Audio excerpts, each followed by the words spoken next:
Të dashur vëllezër, vdekja është një këshill që na kemi nevojë vazhdimisht me e kujtu, sepse atëherë kur e kujtojmë vdekjen, na bëhet e qartë se nuk ja vlen më u mashtru me këtë dynja. Dhe sado që mrin njeriu në këtë dynja, vjen një ditë që atë ka me elon.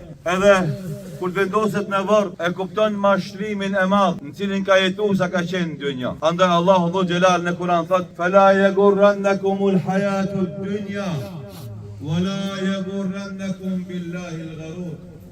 Mos lejoni me ju mashtru jeta e kësaj dynjaja. Dhe mos lejoni me ju mashtru shejtani mashtruesi më i madh.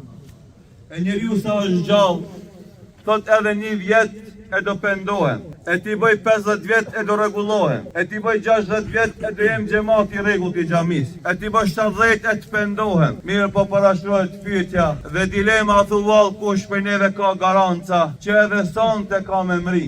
Andaj tha pejgamberi sallallahu alaihi wasallam, e kur qohesh në sabah, mos e prit akshamin, po idha emsejte fela tantadhir sabah, e kur ta zgjosh natën, e kur të bish flesh natën, mos e prit sabahun.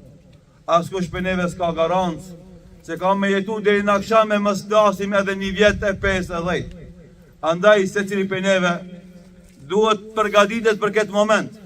Ashtu siç tha pejgamberi sallallahu alaihi wasallam, limithli hadha fa'iddu, për këtë ditë, për këtë moment bëhu gati.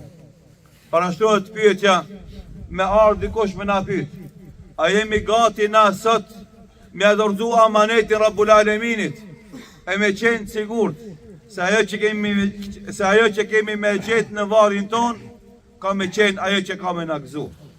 Apo mos vallë, secili prej neve ka shumë hesabe pa i përmbyll, dhe shumë mangësi pa i korrigju, dhe shumë vepra të mira që i ka lshu, e ato duhet me i plotësu.